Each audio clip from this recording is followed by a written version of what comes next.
Good evening, everyone. Welcome back to another episode of answering your questions, a Q&A session, okay? So, another person who requested to join my support Facebook group wanted to know about funding to finance a master's degree. Now, master's degrees are notoriously harder to fund with student aid, financial aid, scholarships, grants, pretty much money you do not have to pay back, right? But there are some ways you can work around that. So, um, if you don't know this already, there are two main sources of scholarship funding, particularly for, master's degrees. You have your individual programs that are usually sponsored by nonprofits and private corporations or companies, foundations, right?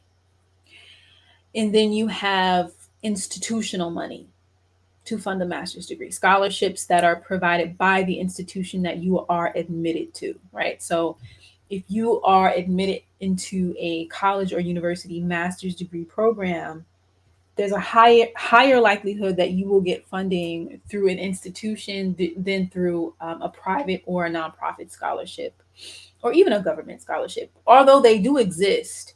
I would say most government scholarships, private and nonprofit scholarships come or are really allocated for undergraduate students and PhD students. There's a lot of funding for PhD students. Now, while I wouldn't recommend this, what I'm about to say, it is an option and I have seen people do it. Okay. So I am currently in a PhD program.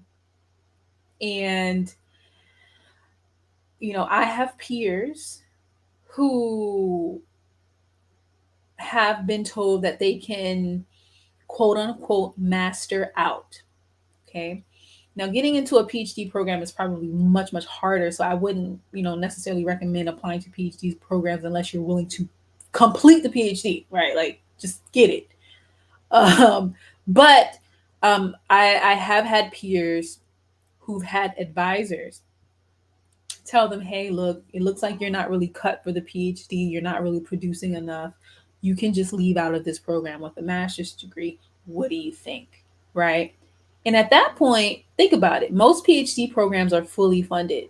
So that means you just got your master's degree for free, right? So, for example, in my PhD program, I did not have a master's degree before I started the PhD program. Along the way, I think after my third year of being in the program, after I completed all of my required coursework, the core courses, and after I passed my qualifying exams and submitted my proposal for my dissertation, I was granted my Master's of Science in Information Science, right? Did I have a ceremony? No. Did I have, was I recognized? No. But I got that degree in the mail and I have a master's degree. You know, I have a master's degree and it was free. It was 100% free. And that's a way that you can approach it. But while I wouldn't necessarily recommend that, that is an option. Okay. All right. That's what I know.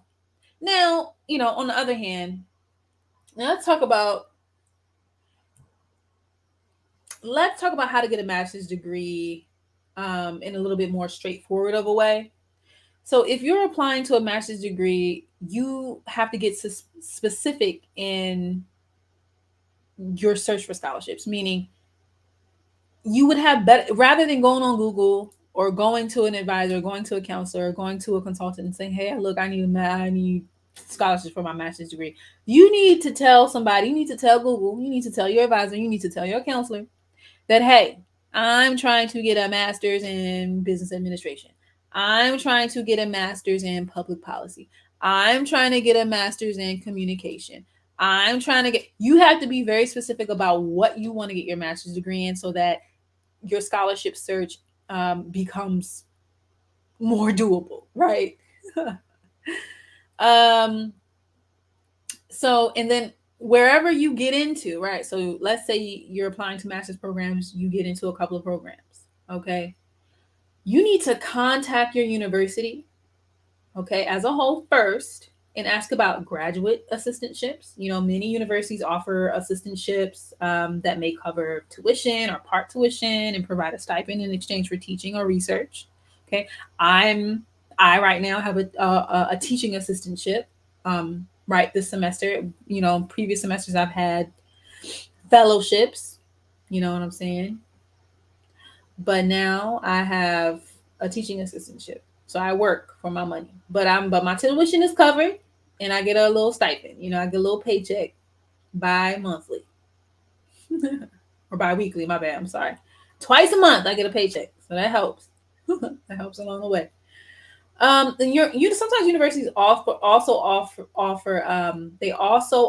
merit-based scholarships. Like some colleges and universities will give exceptional incoming students scholarships based off of their achievements or leadership qualities or qualifications, okay? Whatever unique trait that they may offer.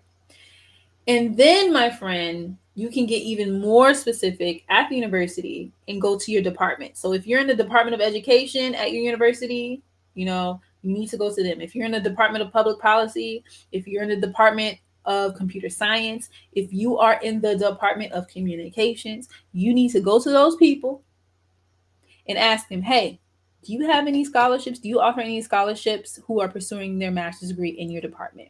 And they can either say yay or nay. Okay. So that is the bulk of it. But you can do other things as well. You can also look at government scholarships, but these tend to be a little bit more niche. Okay. So, for example, there's the Fulbright program. They offer scholarships to graduate students, whether that be master's students or PhD students. Okay, the Fulbright program offers scholarships for international students to study in the United States, and they also offer fellowships and scholarships for U.S. citizens who are studying in the United States to study abroad. So, if you're interested in studying abroad as a master's student, that could be a good option for you. Okay. There's also the Boren Awards. They're kind of similar to the Fulbright program in that there's an international focus or concentration to it. Okay. And these scholarships support U.S. students who wish to study abroad. But in countries that have that are of critical focus to the United States national security. So, for example, I got the critical language scholarship as an undergraduate student, but they are also open for graduate students, master students, PhD students, so on and so forth. Okay. Let's see. I would also, if you are a woman, I would also check out a foundation called the American Association of University Women. They offer um, women scholarships that are pursuing full-time graduate or postdoctoral study in the United States. And you know what? Also, what you can do if you want to get your master's degree, you need to talk to, if you are employed, especially if you're in corporate, if you work for Goldman Sachs, if you work for JP Morgan, if you work for any of those big fancy companies, Citibank or whatever, Deloitte, consulting firms like that, you can ask them to fund your master's degree, especially if it relates to your career advancement. Okay. So some companies actually offer scholarships or tuition reimbursement for employees who are pursuing a master's degree. So you can get your company to pay for it. Okay. Your employer. So you know what? That's what I have for you today. Just understand that a master's degree is particularly harder to get scholarships, grants, fellowship, student funding for, but you can do it. I would say most student scholarships and funding programs are really allocated towards undergraduate students. Okay. And then most of the time, PhDs and PhD students are automatically funded because they conduct a lot of research and teaching for a university um, at very, and their labor is very cheap. Okay. So, yeah. I hope this helps. And as always, if you have any questions, please reach out to me and join my Facebook support group for scholarship news and advice and support from a community of thousands of people. There are thousands of people in my group. Okay. So, with that said, I hope you all have a lovely evening. Sorry that I got on late, but life is life. But I will keep showing up.